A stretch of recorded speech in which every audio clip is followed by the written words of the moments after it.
Hey everybody, welcome back to Whiskey Central. If you're new here, my name is Shayla, and today we're reviewing Old Grandad 114.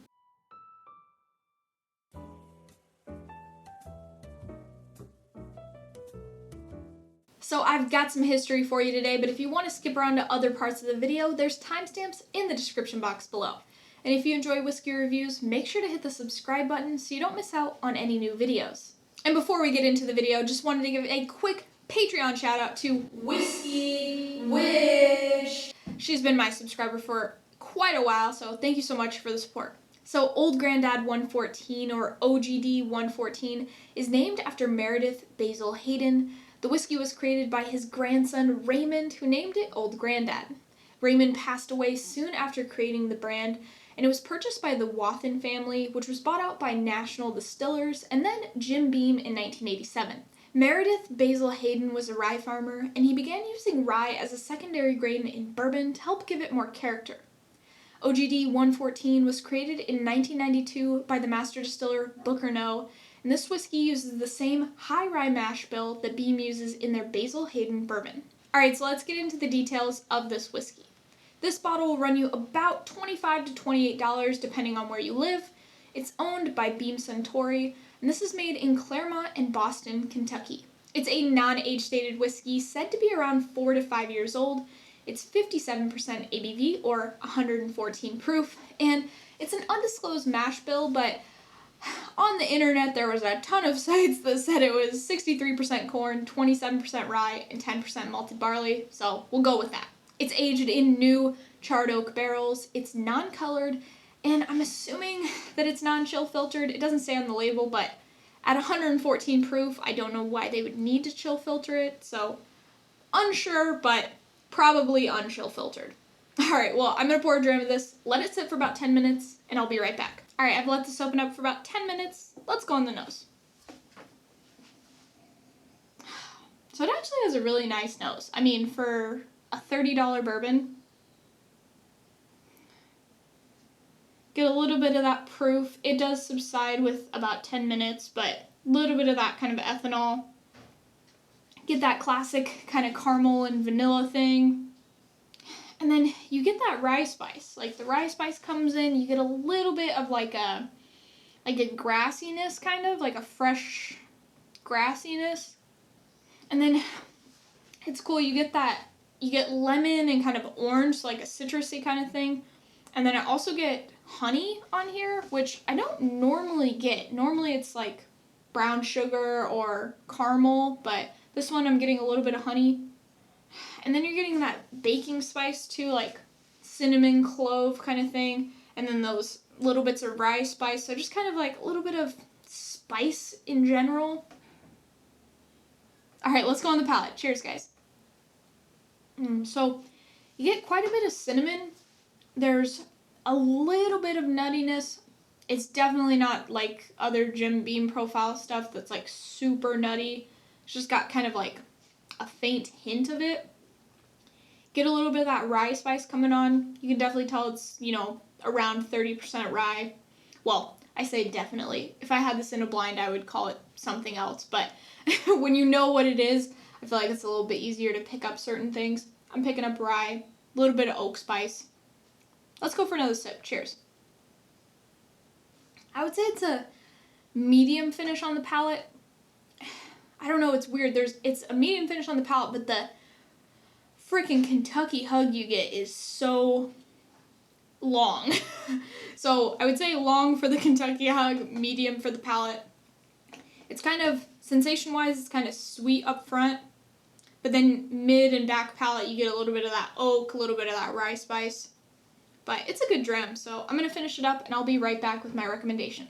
So this isn't a complex whiskey, but it's under $30, so it probably shouldn't be. I really like the 114 proof on this, and it's got a nice rye spice. I think this is a good one to have on your bar.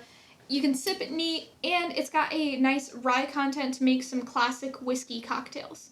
If you enjoy this, you might like other high rye bourbons like Bullet Bourbon and Four Roses Small Batch. And if you enjoy the slight peanut note that you get on this, you could go for other Jim Beam products with a more peanut forward profile like Knob Creek. Thanks for joining me on this episode of Whiskey Central. Next week, I'll be reviewing either Lechic 10 or Lagavulin 16. My patrons are voting, and I forgot to check the poll, so it's one of those. My patrons know. So if you don't want to miss out, make sure to hit the subscribe button and turn on notifications. I hope you enjoyed this review. If you did, leave it a like. Thanks for watching, and I'll see you next week. Our little Whiskey Central Glencairns, cause Julie is a dope motherfucker. Raymond passed away soon after creating the brand, and the Wathen... Oh my okay. Raymond passed away soon after creating the brand. Oh my god.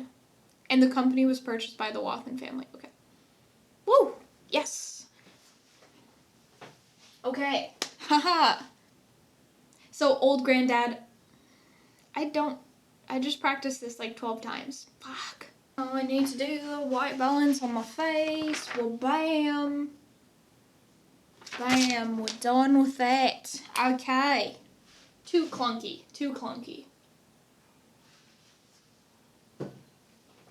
Okay, let's shoot it again. Okay, that was perfect. Let's do it one more time, just in case. That just felt awkward. Am I still filming? Whew, man, guys, this is the first video back. Oh, do I have to sneeze? Okay, whew.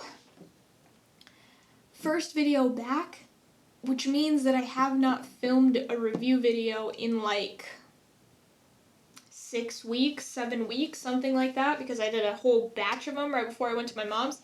This is the first one back, so feeling a little rusty. Feeling like I don't remember how to talk to a camera again. Like I'm way back in my first few videos or something. Like, feel like I've regressed quite a bit. So we're going to do the best we can.